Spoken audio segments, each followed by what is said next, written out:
Uy! Oh, Eh! Eh! Ayun na. yan to, bulalo. Sayang. Sasarag dahil.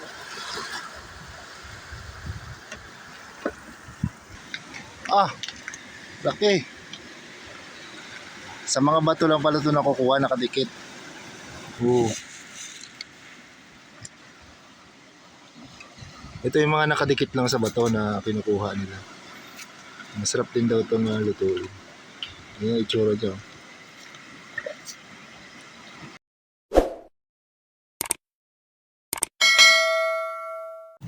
Ilang araw nang masama ang panahon at sinundan pa ng sunod-sunod na malalakas na ulan. Kakatapos lang din ng bagyong Ada. Unang bagyo ngayong 2026. Sabi nga nila ay buena mano. Malakas ang alon at malabo ang dagat, kaya't walang nakakapalaot na mga mangingisda. Ilang araw na ring hindi nakakatawid ang malalaking barkong pandagat, kaya naman napakaraming stranded sa mga pier. Pero ngayong araw ay napakaganda na rin ng panahon at balik na rin sa normal ang dagat. Maganda na ang panahon at low tide ngayong umaga. Kaya naman, sinamahan ko si Uncle na managunhas dito sa tabi ng dagat. Ang mga shell.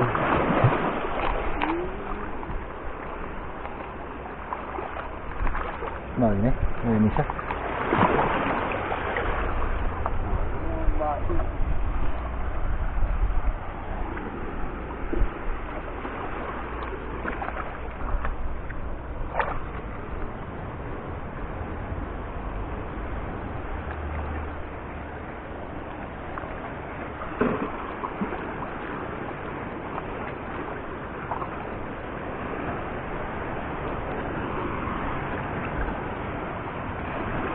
Naman yun, pakuluan lang sa kuwan, tubig.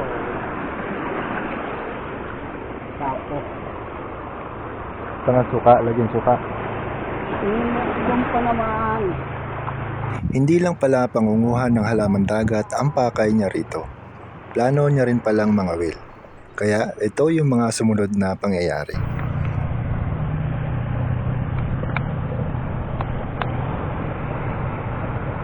Wala mong sulod. Wara mang sulod. Ha? Kumukuha siya ng maliliit na umang para gawing pamain sa kawil. Oo, kay mga wil parangan.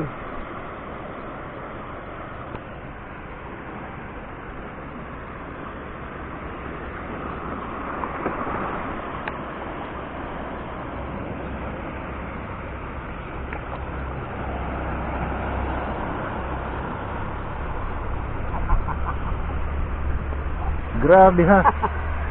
Dali agad. Okay.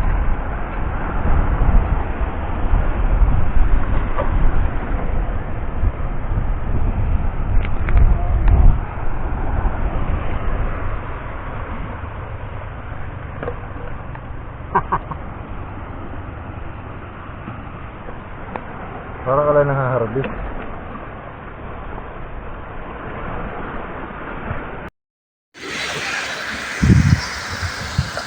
Ganito, oh.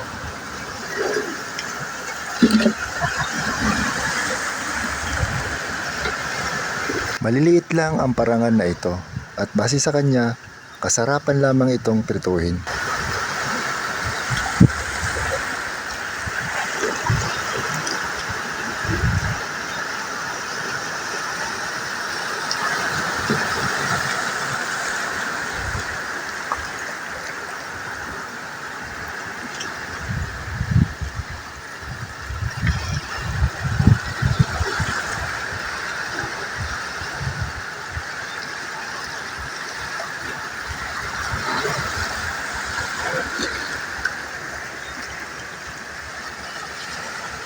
Sasarag dahil.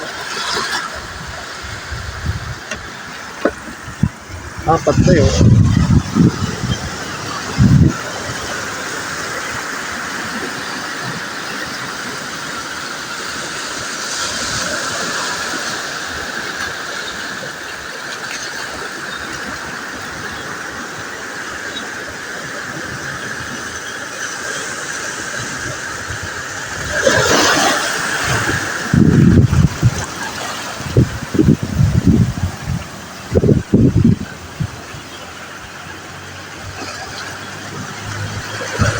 Anong tawag dyan, may panin? Parangan?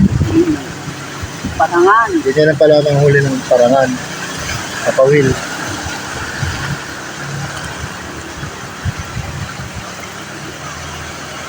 Ito, sumabit. Sumabit. Yan lang ang problema pagka sumasabit. Kaya tanggalin.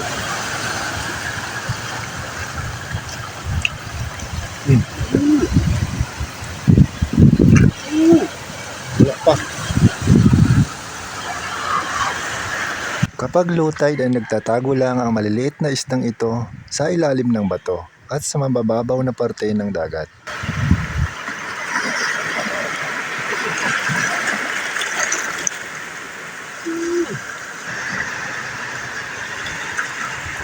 Uy! Oh, Eh! Eh!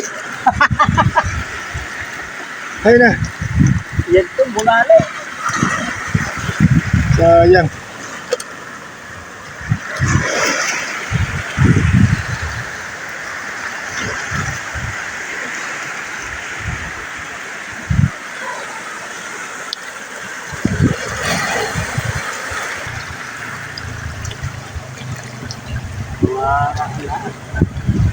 Lipat ng pwesto.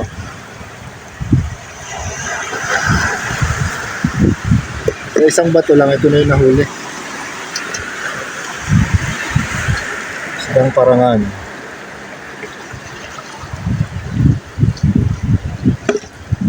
Ilan yun? 5 piraso kaagad. Tapos may okay.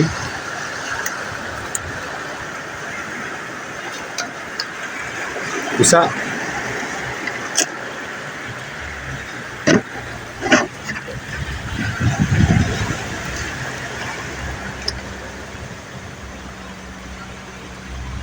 Ang pain lang naman ay bandin ay kuhaan, umang. Uma. Ayun pala yung sikreto dyan. Umang lang yung pagka, yung pain sa pangangawil. Yung boss. Hanap naman. Lipat tayo ng ibang pwesto. Sa hindi kalayuan ay nadaanan namin si Lolo Martin na bising-busy sa kanyang ginagawa.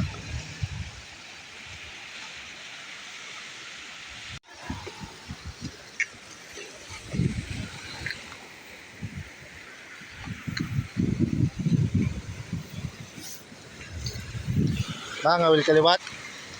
Mangawil.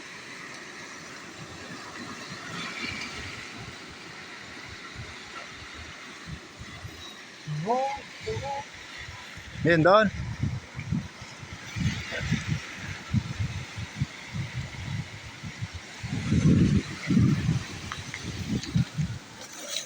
Naman yun ang mga nadali mo.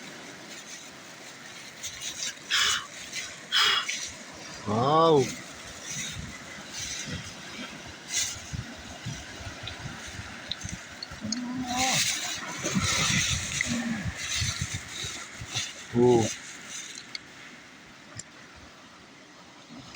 Ito yung mga nakadikit lang sa bato na kinukuha nila. Masarap din daw itong lutuin. Yan yung itsura dyan. Tapos, merong tusa.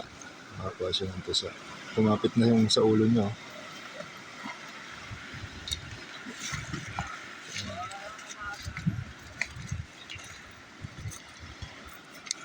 So, pwede na ito pang ulam. Pag naipon to madami na. Ito yung burubuskay kung tawagin.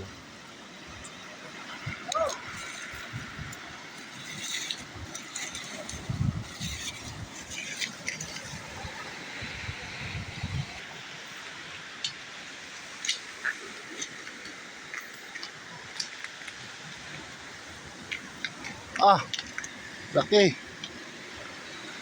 Sa mga bato lang pala ito nakukuha, nakadikit. Yun lang pala ang diskarte sa pangunguha nito.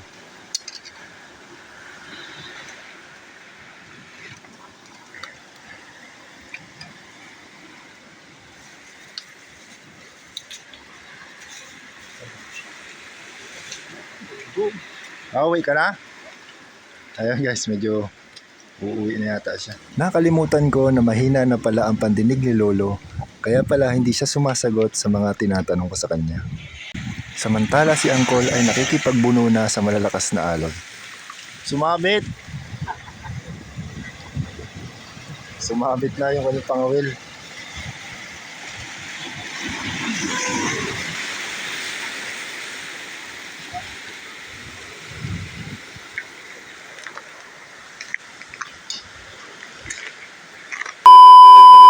Hindi na siya nakakuha muli ng mga parangan.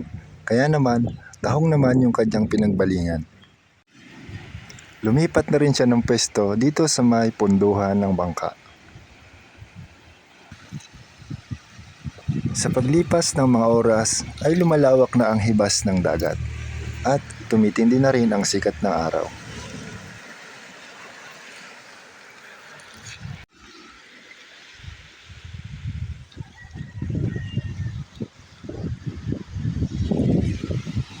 Kaya naman tinulungan ko na rin siyang manguha ng tahong para naman siya ay makarami.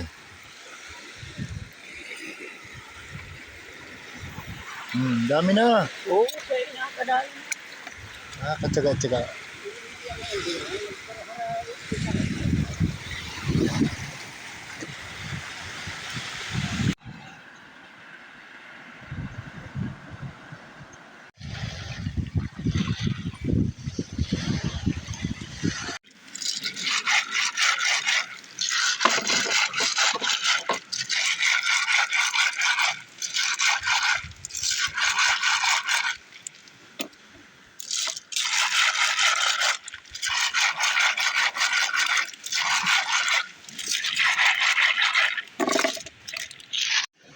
Kontento na si Uncle sa kanyang mga nakuha at base sa kanya ay pwede na itong ulamin sa pananghalian.